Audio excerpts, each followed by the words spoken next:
안녕하세요. 절세TV 김유정 세무사입니다.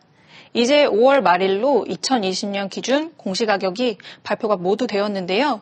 이번에 고시된 공동주택 가격을 보니 15%에서 많게는 20% 이상 오른 곳들도 보았습니다. 공시가격이 오른 만큼 올해는 종합부동산세 역시 많이 오른 것으로 예상이 됩니다.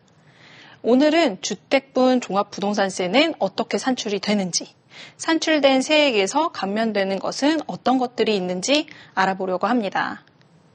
종합부동산세는 매년 6월 1일을 기준으로 개인별로 보유하고 있는 주택의 공시가격을 합산하여 6억 원을 초과하는 경우 그해 12월에 고지가 됩니다.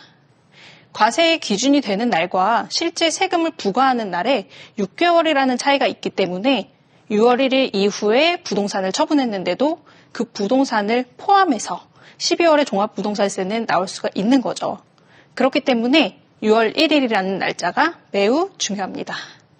그럼 이제 구체적으로 세액이 어떻게 계산이 되는지 살펴보겠습니다.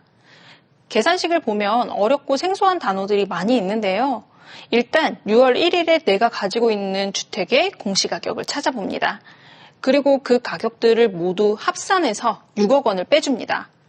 만약 1세대 1주택인 경우는 그 주택의 공시가격에서 9억 원을 빼주고요.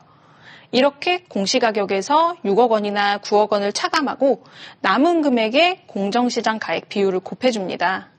공정시장 가액 비율은 세법에 정해져 있는데요. 이 공정시장 가액 비율이 낮을수록 세액을 산출하는 기준이 되는 과세표준이 낮아지기 때문에 더 유리한데 이 비율이 올해는 90%, 내년에는 95%, 그리고 내후년부터는 100%가 적용이 되기 때문에 점차 세부담은 높아질 것으로 예상이 됩니다. 공정시장 가액 비율을 곱하여 과세표준을 구하고 나면 0.5%에서 2.7%까지의 세율을 적용을 해서 세액을 계산합니다. 세율은 조정 대상 지역에 2주택 이상을 보유했거나 3주택 이상을 보유한 경우 0.6에서 3.2까지 더 높은 세율을 적용하게 됩니다. 이렇게 계산된 종합부동산세에서 차감해주는 세액 공제가 세 가지가 있습니다. 첫 번째로 재산세 공제인데요.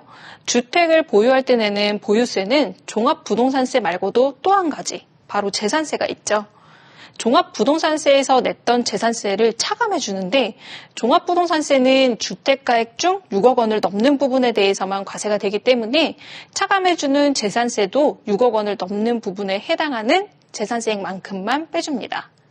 그리고 나머지 두 가지 세액공제는 1세대 1주택을 보유하고 있는 경우에만 적용되는 세액공제입니다.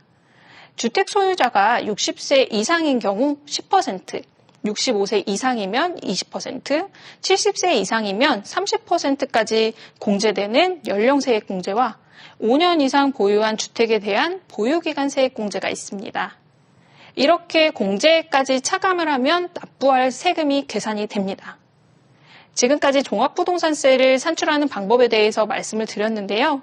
세금의 경우 모든 상황마다 각각 다른 절세 포인트가 있을 수 있으니 반드시 절세 전문 세무사와 상담하시기 바랍니다.